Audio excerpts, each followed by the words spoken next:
समझ रहे हो? समझ रहे हो आप? समझ रहे हो ना? समझ रहे हो तो समझो जरा इस चीज को। The ability to change in function of organism which make organism suitable to live in the specific environment. तो सिंपल आपने वो फिजियोलॉजिकल लॉजिक है। दूसरी बात आपने regulate blood flow to the skin, तो हम सिंपल कहेंगे कि गर्मियों के अंदर ब्लड फ्लो ज्यादा बढ़ जाता है।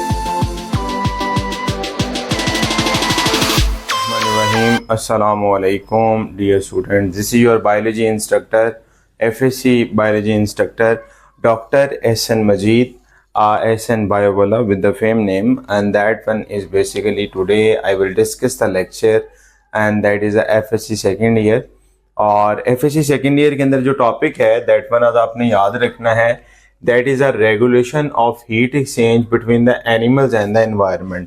एनिमल्स और इन्वायरमेंट के दरमियान में जो एक्सचेंज है वो हमने देखना है वो कैसे होता है और क्या क्या चीज़ें उसमें होती हैं। सबसे पहले इसमें तीन तरह की अडाप्टेशन है, एक है स्ट्रक्चरल अडाप्टेशन, एक है फिजियोलॉजिकल अडाप्टेशन और तीसरे नंबर पे कौन सी है, बिहेवियरल अडाप्टेशन। ठीक है, तो सबसे पहले हम सिंपल वे से आपने सिंपल डेफिनेशंस को थोड़ा बहुत याद रखना है। वेरी सिंपल आसान चीज़ों के अंदर समझाने लगा हूँ आपको। वो ये है सबसे पहले the ability to change in structure of organism. ठीक है, पहली बात आपने याद रखनी है कि किसी भी बॉडी के अंदर एबिलिटी कि वो उसके स्ट्रक्चर के अंदर जो चेंज आए और उससे ऑर्गेनिज्म सरवाइव करे एक स्पेसिफिक एनवायरनमेंट के अंदर। सो आपने जल्दी से अपने माइंड में जरा देखिएगा, the ability to change in structure of an organism. पहली लाइन याद करें, ability to change in structure of an organism to which an organism survive within a suitable environment, this is called structural adaptation। पहली definition लिख दी, उसके बाद आपने लिखा कि यहां पर उनके अंदर स्वेट ग्लैंड भी हैं। ठीक है, it has sweat glands. Number 2, they have modified lungs for the painting। Painting process एक ऐसा है that is a respiratory mechanism, respiratory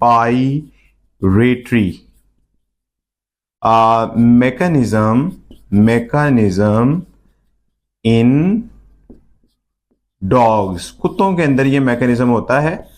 ठीक है, तो ये आप याद रखिएगा। उसके अलावा आपने कहना है लॉन्ग टर्म चेंज होता है, क्योंकि हमने स्ट्रक्चर के बारे में देखा तो यहां पर लॉन्ग टर्म चेंज ये आया है subdermal fatty layer for the which part, for the insulation. तो आपने तीन चीजें आपने याद रखनी। सबसे पहले आपने याद रखा स्वेट ग्लैंड, M से आपने मॉडिफाइड और S से आपने सबडर्मल। तो SMS से आपने याद रख लेना है। पहले आपने उसकी डेफिनेशन लिख देनी है। ठीक है, और उसके बाद आपने उसके बारे में एक डेफिनेशन, तीनों एक तीर से तीन शिकार हम करेंगे। ठीक है, अब यहां पे क्या लिखा हुआ है, स्ट्रक्चर अडॉप्टेशन, वहां पे क्या लिखा हुआ है, फिजियोलॉजिकल अडॉप्टेशन। फिजियोलॉजिकल क्या है, द एबिलिटी टू चेंज। समझ रहे हो? समझ रहे हो आप? समझ रहे हो ना? समझ रहे हो तो समझो जरा इस चीज को।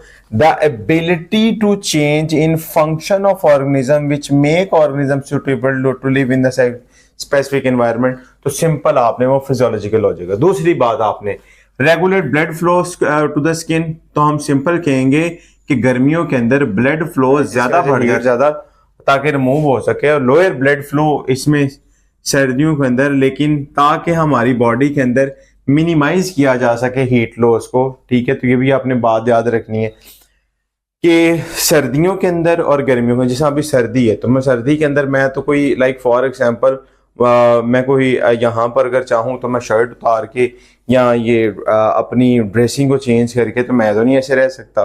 हाँ, गर्मी के दिन है तो मैं ये गर्मी के दिन में ये नहीं पहन सकता क्योंकि मेरी बॉडी से हीट निकल रही है। ठीक है, सो उसमें एक वर्ड आपने याद रखना है कि एक्टिवेशंस ऑफ मसल्स। अब बर्ड्स के अंदर प्लूमेज फ्लफिंग एक है जो उसके अंदर हीट को जनरेट करती है। याद रखिएगा, वो होते हैं उसके पेक्टोरल मसल्स। उनके जो फीदर्स होते हैं वो अपने अंदर एनर्जी को स्टोर करके एंड देन उसकी ऐसे ऐसे करके बिटवीन द फीदर एक मैकेनिज्म होता है इनके अंदर, प्लूमेज फ्लफिंग, जिससे वो हीट कंजर्व करते हैं और हीट डेवलप करेंगे, देन वो आगे जाते हैं। दूसरी बात एक अपने याद रख ली, that is a sweat gland. यहां पर फॉर द इवेपोरेटिंग मैकेनिज्म याद रखिएगा। गर्मियों के अंदर आप देखते हैं जैसे ही आप नहा के पंखे के नीचे आते हैं तो आपको एकदम सर्दी लगना शुरू हो जाती है।